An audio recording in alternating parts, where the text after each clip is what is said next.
I run down the main street, where the benevolent mistress is. When suddenly, that's the moment someone catches me.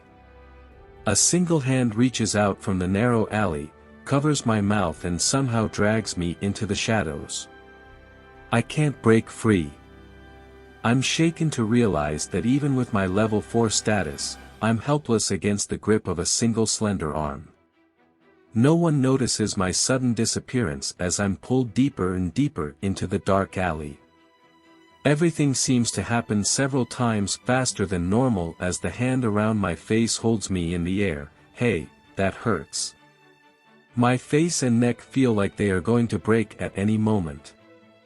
I can't even scream because right now, my mouth is still closed.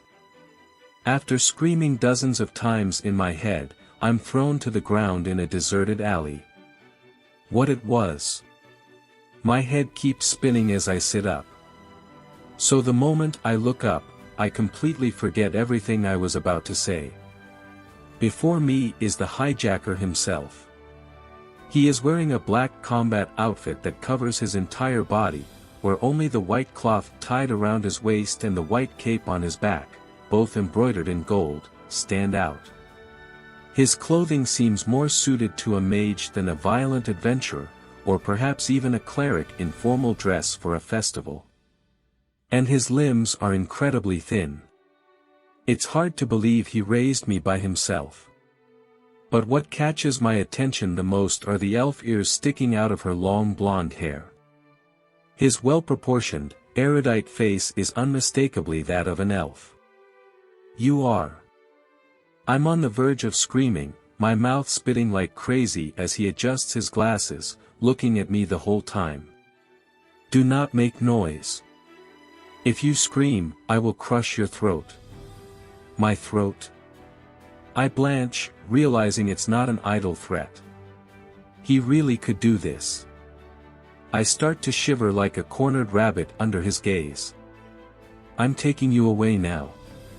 You have no right to object, he explains simply. It's such an extreme statement that I don't know how to respond.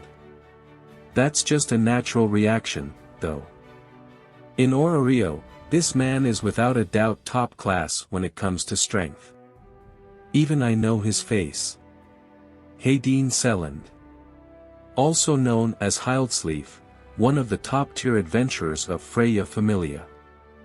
I was kidnapped, or at least pulled so fast that normal people wouldn't be able to keep up, to a place surprisingly close to Hestia Familia's current home.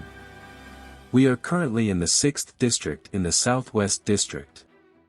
More specifically, we're sitting inside the Chic Wish Cafe, located on the corner of a bottleneck complex. The black tea here is delicious. I always come here in my free time.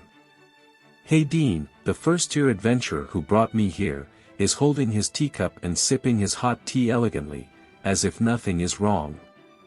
Best of all, I became well acquainted with the owner. It is much more accommodating than noisier and less refined venues. See now, for example. The cafe has completely emptied out, leaving just Hedin and me and the bespectacled elf owner behind the counter, who looks like he's reading a book without a care in the world. As if what's going on between us is none of his business. The closed for business sign was on the door even before we entered the store, so perhaps everything is according to plan. The interior is small but tastefully decorated with flowers and plants dotted throughout. Many thick, complicated-looking books tumble from the wooden shelves that line the walls. The building itself is also made of wood, giving the space an atmosphere that many elves would appreciate.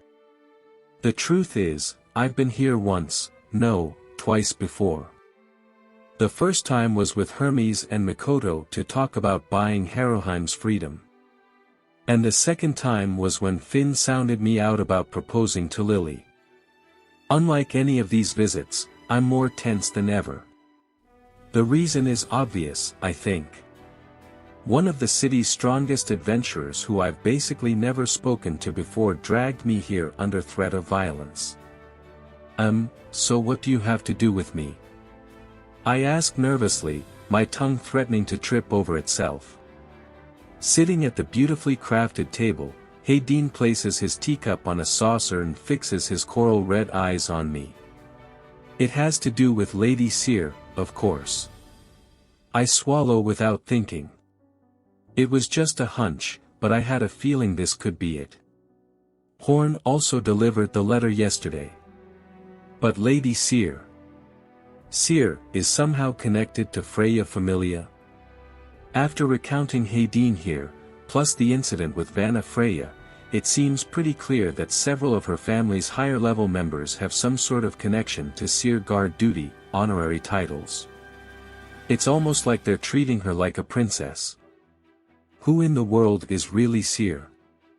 I can't help but wonder, even though I've never thought about it before. That's not something you need to know. And my question is succinctly shot down. The piercing gaze staring back at me is overwhelming.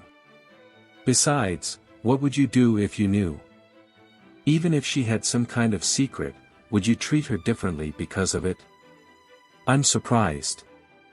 Your pointed questions force me to think hard about the material. He's right, even if I knew how she was connected to the Hestia Familia, would that really change anything? No, it wouldn't. I wouldn't change what she gave me or how she helped me. I answer with complete sincerity. No, I would never do that. My lips move on their own, revealing how I really feel. Is this an answer that will satisfy you? Hedin scoffs, but he doesn't scold me anymore. I am aware that you received a letter from her. And that somehow you were chosen for a date during the festival of the goddess. As such, I have come to judge you. It looks like we've finally gotten to the main topic at hand, although it's clear he thinks this is all a huge waste of time. It seems like every word that comes out of his mouth is a splinter pointed right at me. It's bad enough I start to shake.